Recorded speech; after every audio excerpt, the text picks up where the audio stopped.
Yo, what is going on, everybody? It's Cooper back here with another video for you guys today. In this video, I'm going to be discussing why I think retail sports cards are becoming absolutely pointless, and I think you guys are going to like what I'm going to have to say. So before we get into that, let's plug the giveaway as usual. You guys know what's up. Giving away a blaster box of 2022 Bowman. All you guys have to do to win this is be subscribed, like this video, turn on post notifications, and comment who your current all-star is on your favorite team. So I'll pick the winner when I hit 3,000 subs. We're already at 2,200, so 800 more, so it's going pretty quick. So before we get into it, I also want to thank Ryan. So if you watched yesterday's video, I talked about how someone left a super thanks, and I couldn't see who it was. Well, I figured it out. It's Ryan. So Ryan, for watching this, thank you. I appreciate it. If anyone else wants to donate, there is a super thanks tab on the video. So if you look underneath the video, it's like a heart with a money sign. It says like thanks or something. So basically, like I said a couple videos ago, what I'm going to do with that money is I'm going to dedicate that money that's put into that and buy higher end products. I'm talking like boxes that are like $500 to $1,000 to $1,500 a piece, like National Treasures or Topps Chrome. We'll get to Topps Chrome in a little bit, but Topps Chrome, jumbo hobby boxes, things like that. And just as, because like I said, YouTube money doesn't really cut it for that stuff. So if you want to get that big stuff, you have to basically make a lot of money, which honestly small YouTubers don't make. So if you're interested, don't have to, but there's a super thanks tab. All the money that goes to that will be going to higher end boxes and hopefully pull some fire hits. So with that out of the way, now let's talk about why I think retail sports cards are becoming pointless. Now, this all stems from 2022 Bowman, as you see in the background here, okay?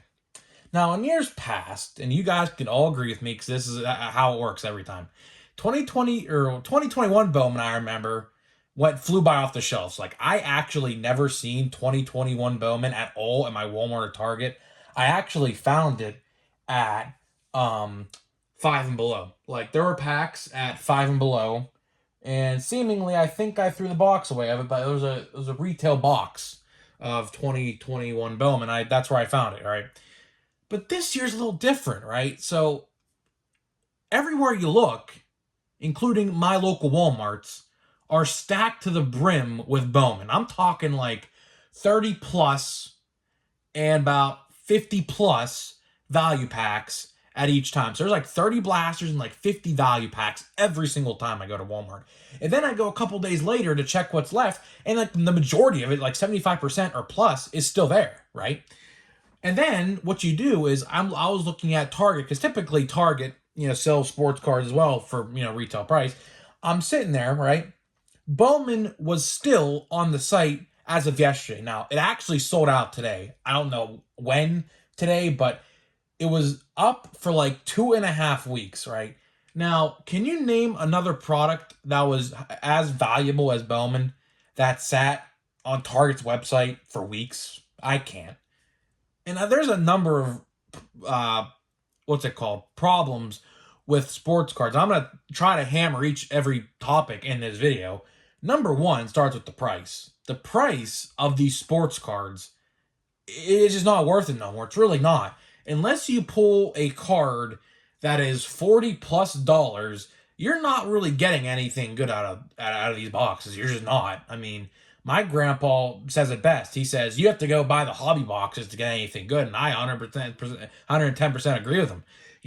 Like, for example, I just bought this hobby box. If you watched yesterday's video, I finally found a box of 2022 Topps Gypsy Queen. I had to travel quite a bit for it because nowhere around me had it yet. All right. That cost me $150, right? And in that, there's 2 guaranteed autographs. I guarantee you, if I bought $150 worth of Gypsy Queen retail, which you probably will see this Friday at your local Walmarts or Targets, I bet you I wouldn't pull an autograph, right? So the point I'm trying to make here is, would you rather buy $150 worth of retail and get probably nothing and take a gamble at it and it's like a lottery ticket, really, or buy a hobby box? I truly think hobby is the way to go going forward. I just think it.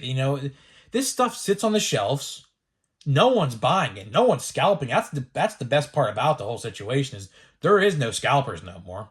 Like there are none. Like when I go to my restock at Walmart now, there's two guys there that wait along with me and my brother. Back in the day, like about 6 to 8 months ago, there was a whole line of people. So the scalping situation has definitely stopped. There was a local eBay scalper in my area that would scalp my local Walmart for months from like 2020 into 2021. Now he don't even bother. He don't even bother.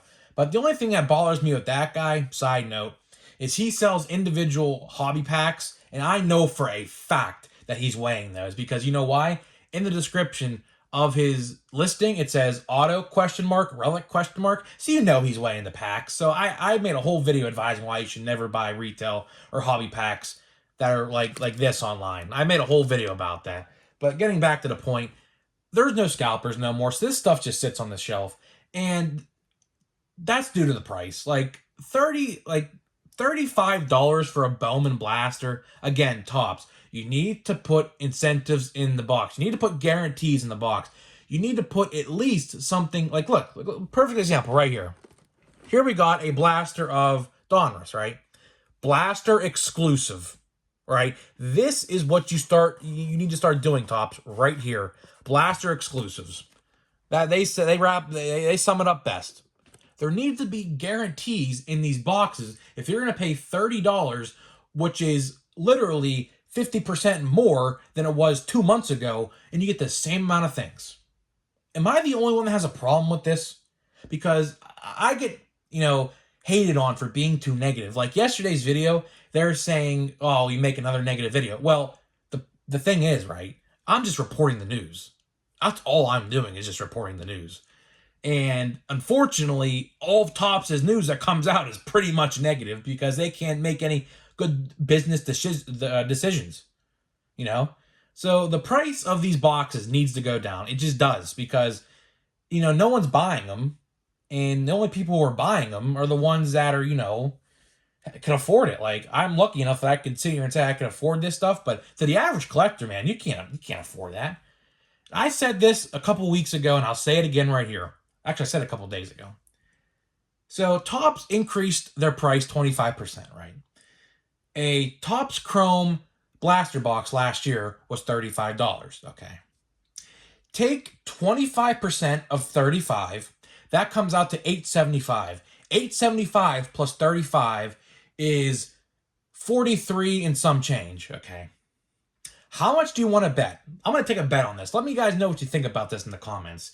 Do you think a Topps Chrome Blaster for 2022 will be $40 or it'll be $45? I guarantee you it'll be $45 because they're not going to sell it for $43. That's just not going to happen. So do you think they're going to be greedy and charge you a couple extra bucks or actually think about the consumer and actually charge $40? I tell you what, I can almost guarantee you Topps Chrome's going to sit on the shelf. Mark my words, circle this video, come back to it when Topps Chrome comes out in a couple months in July. This stuff is going to sit on the shelves because I almost guarantee you it's going to be $45 a box plus shipping, so that'll round out to about $48. And what's worth it? Really, what's worth it? Unless there is Bobby Witt Jr., O'Neal Cruz, Wander Franco, Spencer Torkelson, Adley Rutschman, which is not going to be in there, C.J. Abrams, Julio Rodriguez, all those guys. Unless every one of them is in there, that product's going to be useless, as well as print runs. That stuff will sit on Target's website for weeks before it sells out. So guys, let me know what you think about this discussion. Let me guys know how much retail you buy at a restock typically. I usually buy $100 worth, but going forward, I think I'm going to buy more hobby because if I'm spending $100 at a time, I would at least want to get something good. Typically, retail doesn't treat me well. So let me know what you guys think. Do you buy more retail or do you buy more hobby? And if so, why or why not? I'll see you guys in the next one.